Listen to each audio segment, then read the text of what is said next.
Pernah nggak kepikiran buat traveling dan liburan ke Vietnam?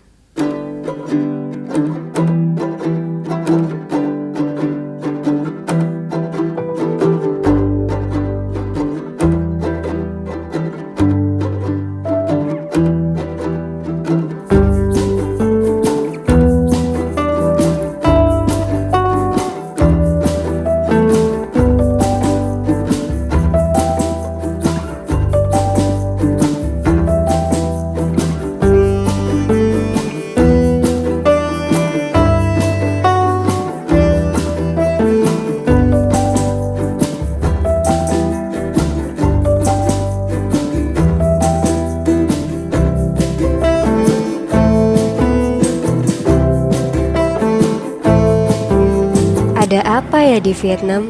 Untuk tahu jawabannya, ya kita harus ke sana. Perjalanan start dari Jakarta. Untuk menuju airport, aku pakai transportasi kereta karena menurutku lebih efisien dan murah aja. Kali ini, tripku nggak sendirian. Yaps, aku ditemenin my sister. Kita akan explore negara tetangga Laos itu selama kurang lebih, 5 harian lah.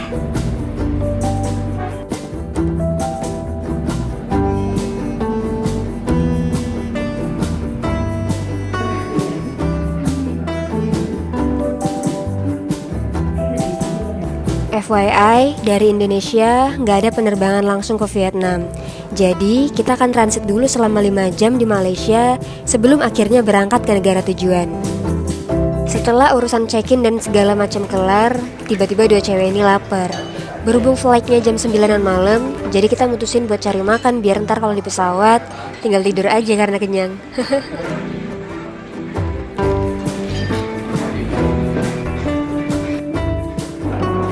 Sebenarnya kita nggak pengen makan bakso, cuma nggak tahu kenapa saat itu resto-resto di Terminal 2 udah pada tutup semua. Jadi ya udah deh, bakso Afung ini juga udah bikin kenyang banget karena porsinya gede.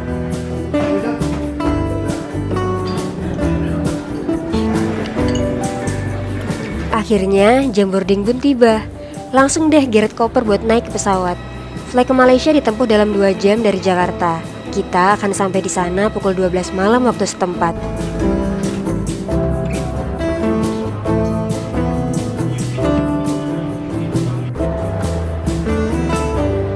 Sampai di Kuala Lumpur.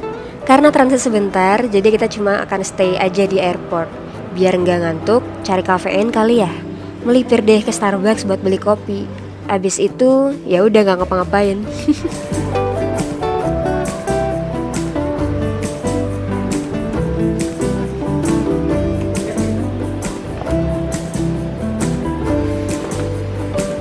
Berjam-jam nunggu, ternyata kita harus check-in ulang. Setelah itu, nunggu lagi di depan gate keberangkatan ke Vietnam. Kenapa ya midnight flight itu bawaannya lapar mulu? Beli deh nasi goreng vegan dan sandwich buat bekal di pesawat. Nah, kali ini durasi perjalanan akan sedikit lebih lama. Malaysia Vietnam itu ditempuh dalam 3 jam pakai pesawat. Dan kita akan sampai di sana pagi hari nanti.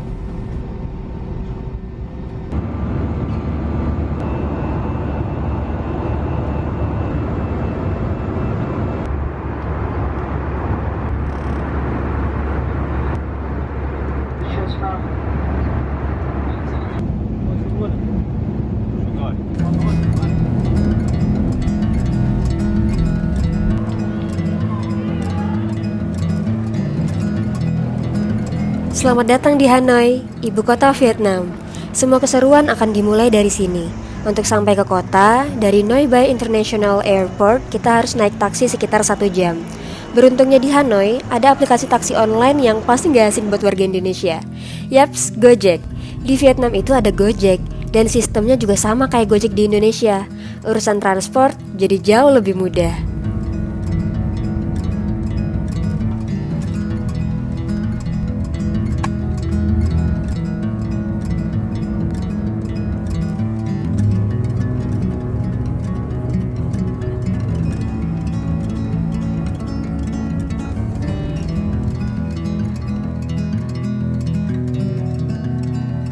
First impression sampai di Hanoi, wah ternyata kota ini ramai juga ya.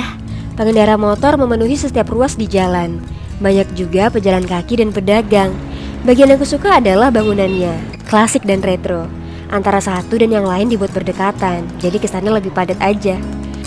Karena sampai di Hanoi kepagian, belum bisa check-in ke hotel. Jadi ya kita langsung terjun ke jalanan, mulai strolling around ke sana sini. Terus nemuin satu kedai kecil sejenis kedai sop buah gitu. Mampir deh. Di sini ternyata sup buahnya pakai yogurt. Jadi tekstur supnya sedikit lebih kental. Terus isian buahnya juga dicampur jelly dan adonan tepung tapioka. Seger dan manis.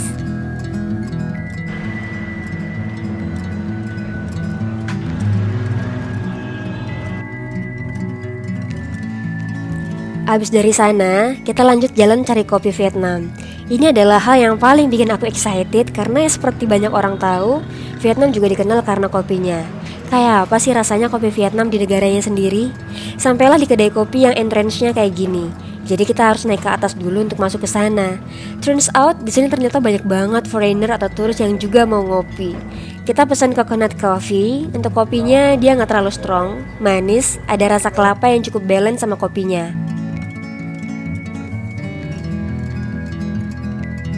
Terus aku juga pesen Cha Pei Shua. Nah ini baru kopi tradisionalnya Vietnam. Dia lebih strong dan rada creamy. Ini enak banget, asli. Kopinya langsung habis dalam sekali teguk.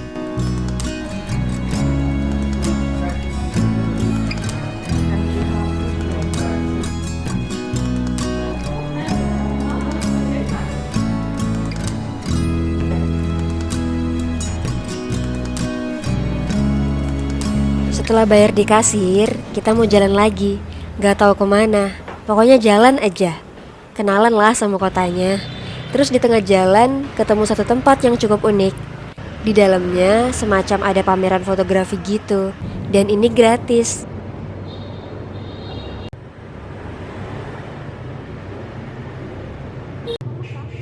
Jalan di area Old Quarter Hanoi itu memang suka ada aja yang bikin salah fokus. Contohnya ini. Pergi jauh-jauh masih aja ketemu ini kedai es krim. Di sebelahnya ada kafe yang populer di kalangan turis. Isinya tempat ngopi yang penuh sticky notes gitu di dalamnya. Tapi aku gak kesana karena males aja. Karena mulai lapar dan butuh makanan berat, jadilah kita datang ke tempat ini. Dari luar, vibes-nya homey banget ya. Berasa lagi bertamu ke rumah orang dan minta makan. Tapi pas masuk ke dalam, suasananya beda lagi. Kayak lagi masuk ke resto mahal. Caka Tanglong ini menunya nggak banyak dan basic menunya itu boneless fish. Kita pesan 2 package dan langsunglah datang semua kondimen makanan yang jujur dari kesan pertama aku bingung cara makannya gimana. Tapi ternyata mas-masnya mau ngejelasin dulu.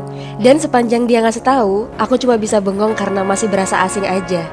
Jadi si ikan tanpa tulang itu digoreng di depan mata kita, dicampur dengan sayur-sayuran segar, dan cara makannya digabung sama bihun, kacang sangrai, daun bawang, dan saus khusus. Harus butuh 5 kali suapan ke mulut untuk terbiasa sama rasanya.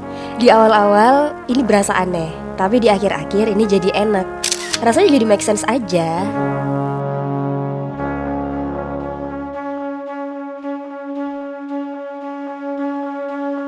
Karena hari belum gelap, kelar makan, kita order taksi buat beli salah satu barang yang aku pengen banget dari dulu.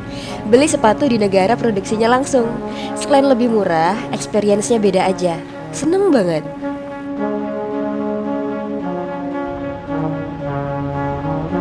Saat malam datang, kita mutusin buat balik ke hotel jalan kaki. Serunya, ada banyak aktivitas warga lokal yang bisa dilihat di sini. Anak-anak main basket, orang lalu lalang di jalanan tanpa satupun kendaraan, pertunjukan tari, duduk-duduk di pinggir danau, bahkan randomly tiba-tiba ada konser musik. Mungkin aku memang datang di hari yang tepat, jadi bisa ngerasain ini semua di Hanoi.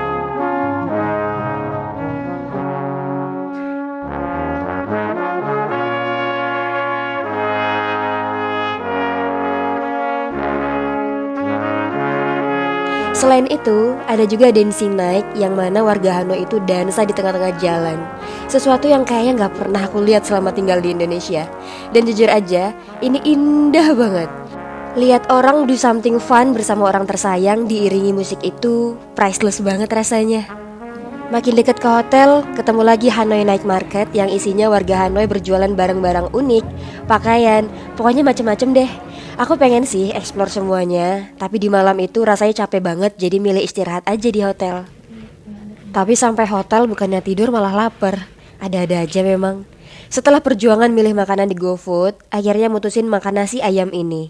Gimana nggak struggle? Menu di GoFoodnya pakai bahasa Vietnam semua. Jadi harus ngecek satu-satu dulu. Selamat makan semua.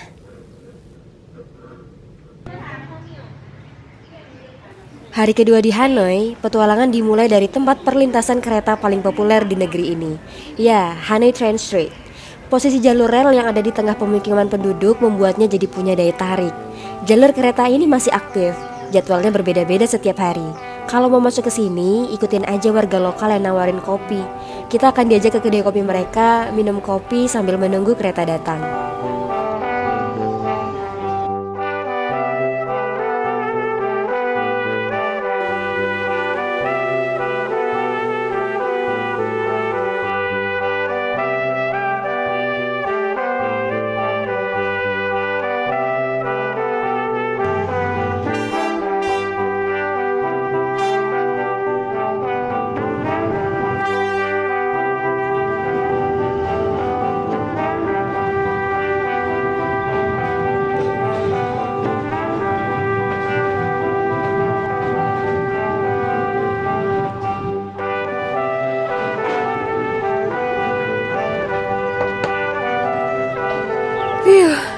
Beneran di depan mata banget. Deg-degan tapi seru. Setelah habisin kopi dan puas lihat kereta lalu lalang, kita jalan lagi. Kali ini tujuannya ke salah satu coffee shop di Hanoi. Namanya Tranquil Books and Coffee. Saat masuk, kita disambut rak buku yang tinggi banget sampai ke ceiling dengan ambience yang cozy. Ada lantai mezanin yang isinya orang duduk-duduk lebih santai lagi. Selonjoran dan ngadem di sini, kenapa nyaman banget ya?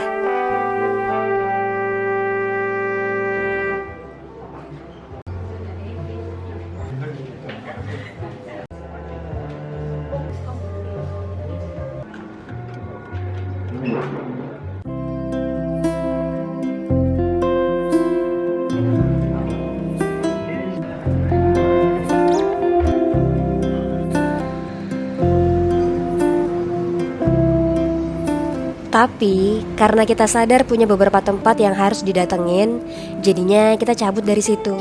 Karena hari ini kegiatannya mau coffee hopping aja, jadi tujuan selanjutnya adalah sebuah cafe kecil bernama Tamai.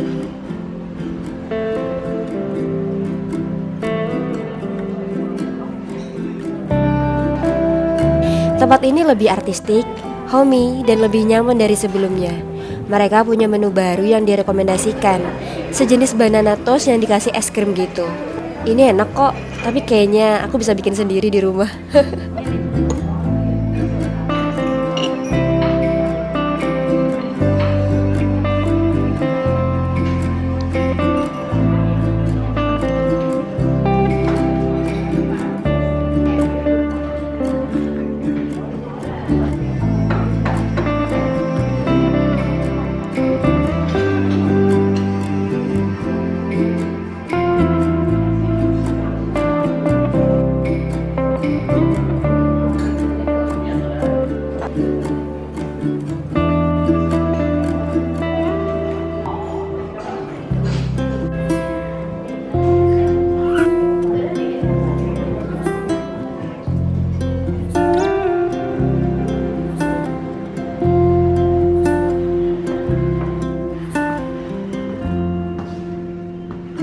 Dari sana, lanjut lagi ke salah satu tempat makan yang ternyata dia nyatu sama toko bunga.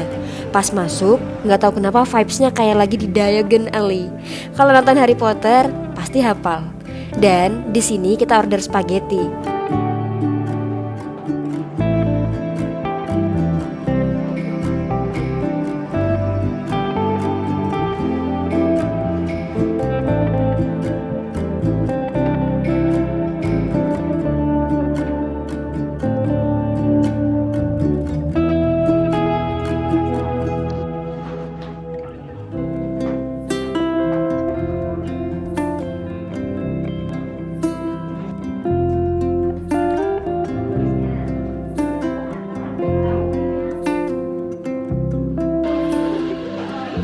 Abis lihat-lihat bunga, Taking pictures, ngetawain kucing makan rumput, kita mutusin buat pulang.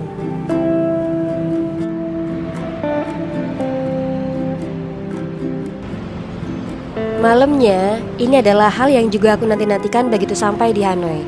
Ya, makan pho. Pho adalah salah satu makanan favoritku. Aku cukup sering makan pho di Jakarta dan bercita-cita makan pho di negara asalnya, Vietnam. Sampailah di tempat ini, tempat yang dengar-dengar cukup legend karena punya pho paling enak se-Hanoi. Kenapa mereka terkenal? Karena mereka cuma fokus ke satu menu. Iya, pho doang. Aku order pho chin karena irisan dagingnya dimasak well done. Lihat deh, porsinya, mie-nya, kuah kaldunya yang light, sayuran di dalamnya, everything is delish. Belum lagi aromanya, bener-bener gak ada yang bisa ngalahin versi OG dari pho ini.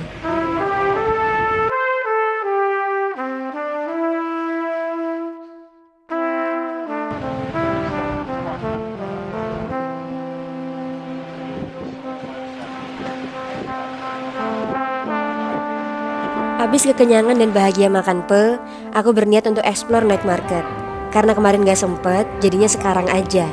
Hanoi Night Market itu ternyata cuma ada di weekend, dan besok dia udah gak ada. Jadi, ini bener-bener kesempatan terakhir buat menjelajah di dalamnya.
Hari pun berganti.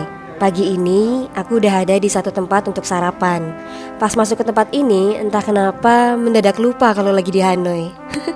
Rasanya malah kayak lagi di Jogja. Asli. Pesen kentang goreng, niatnya sarapan dikit. Malah kaget ternyata yang datang porsinya semangkok gede. Terus ternyata si kentang goreng Vietnam ini size-nya besar-besar. Dan menurutku rasanya lebih sweet dari kentang biasa. Fun fact, selama di Vietnam, aku juga bawa kerjaan dari Indonesia. Jadi ya harus multitasking.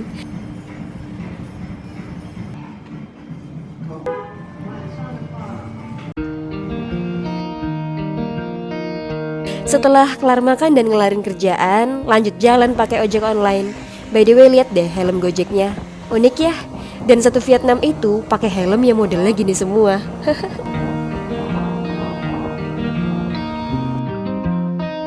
Sampailah di Manzi Art Space, sebuah galeri seni yang ternyata nyatu sama kafe kecil yang suasananya kayak lagi di rumah nenek.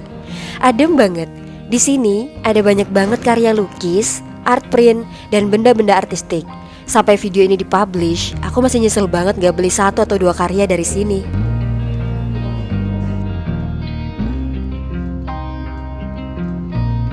Setelahnya, aku pergi ke salah satu toko bunga atau floris untuk ikut kelas merangkai.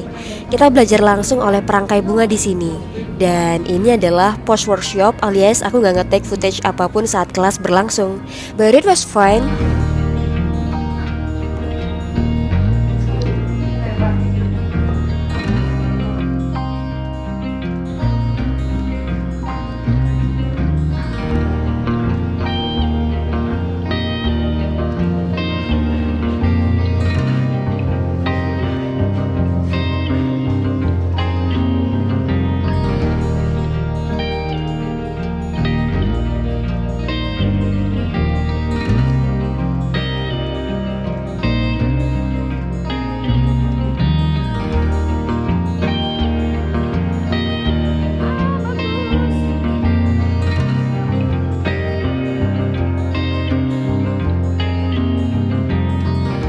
Ada satu Chinese resto yang katanya punya banyak makanan enak di sini. Namanya Tamfi. Kesana deh kita buat dinner. Anyway, sebelum dateng, aku punya ekspektasi yang tinggi untuk tempat ini. Ternyata setelah nyoba makanannya, ekspektasi yang tinggi itu beneran terlampaui. Semua menu yang dipesen tasteful dan enak banget. Chinese food emang gak pernah salah sih. Semuanya kerasa comfort aja dan rasanya aku bisa makan semua ini setiap hari.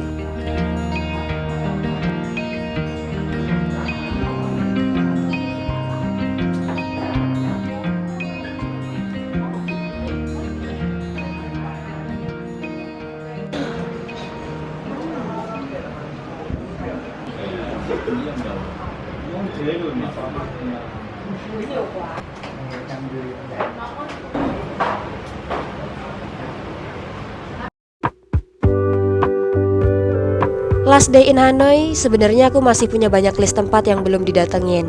Tapi berhubung cuaca di Hanoi saat itu cukup ekstrim dengan tingkat kelembapan yang tinggi, jadinya cuma bisa ke tempat yang nyaman-nyaman aja.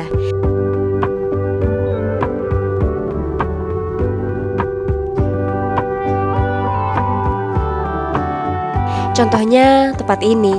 Dari semua tempat, coffee shop atau apalah itu, tempat ini adalah top tier tempat ternyaman di Hanoi. Rasanya kayak lagi main ke rumah teman, dikasih sirup, snacks, dan diminta buat udah anggap rumah sendiri aja.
Walau berat rasanya pindah dari tempat tadi, harus kuakui aku juga BM dessert khas Hanoi untuk nge-counter cuaca di hari itu. Sampailah kita ke sini. Dengan kursi-kursi mungil khas Hanoi, kita duduk menikmati 2 mangkok makanan manis yang isinya terdiri dari buah-buahan.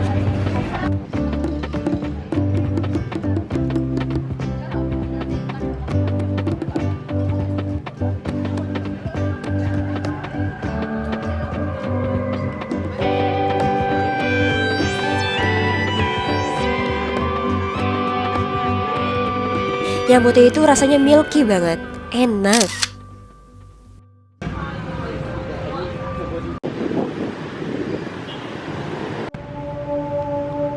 Untuk menghabiskan sore terakhir di Hanoi, kita mutusin untuk santai-santai di area Hon Kim Lake. Pesen burger McD karena ternyata kita masih lapar. Dan ya udah, bengong aja madep danau.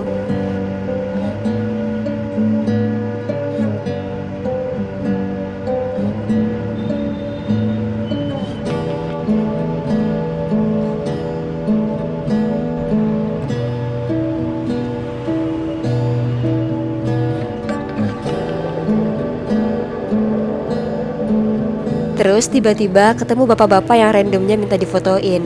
Dari senyumnya, kerasa banget kalau beliau seneng banget ada di tempat ini. Dan hal baiknya, energi senang itu nular ke kita. Di area Danau Hon Kim ini banyak banget macam-macam orang yang bisa kita temui. Mulai dari warga lokal, wisatawan, semua ada di sini.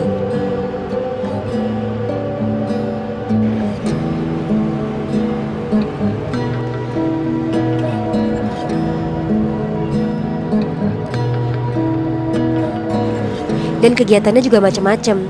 Ada yang olahraga, berjualan, memancing, atau sekedar jalan-jalan.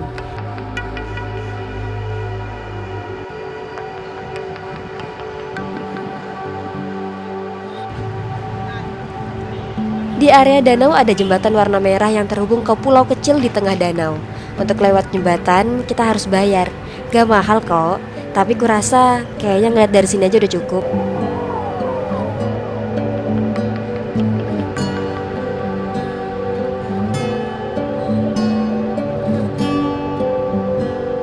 Coba tebak, siapa yang balik lagi ke resto yang sama 2 hari berturut-turut?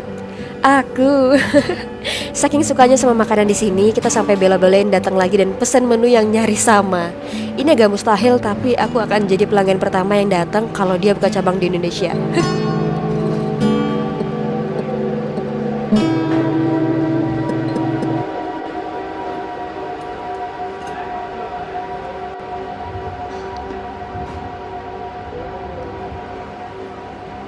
Kita sampai dikasih komplimen buah karena datang ke sini lagi.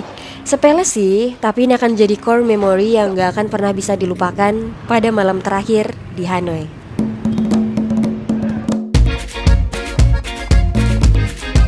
Selama di Hanoi, aku nginep di hotel strategis di area Old Quarter. Namanya The West Hotel and Spa. Semua staf ramah, mereka juga sangat fluen berbahasa Inggris, selalu sigap dan selalu tanya kita butuh apa. Aku pesan kamar yang sudah include sarapan, dan menurutku kamarnya ya lumayan lah. Kalau mau kesini, jangan lupa note minta kamarnya yang punya balkon view. Itu pasti akan jauh lebih baik. Di hari kelima, pagi-pagi kita udah huru-hara ke bandara karena sayangnya harus pulang ke Indonesia. Beli beberapa souvenir dulu dan sekali lagi makan sebelum benar-benar melangkahkan kaki dari negara ini. Tuh, kelihatan kan siapa yang betah di Vietnam? Sekali lagi, karena nggak ada penerbangan langsung ke Indonesia dari Vietnam, jadinya kita akan transit dulu selama 14 jam di Singapura. Nggak tahu sih bakal ngapain aja di sana nanti. Mungkin juga bikin vlog, I don't know. But thank you for watching everyone. Sampai ketemu di travel vlog lainnya. Atau ada saran tempat apa yang mungkin bisa dikunjungi?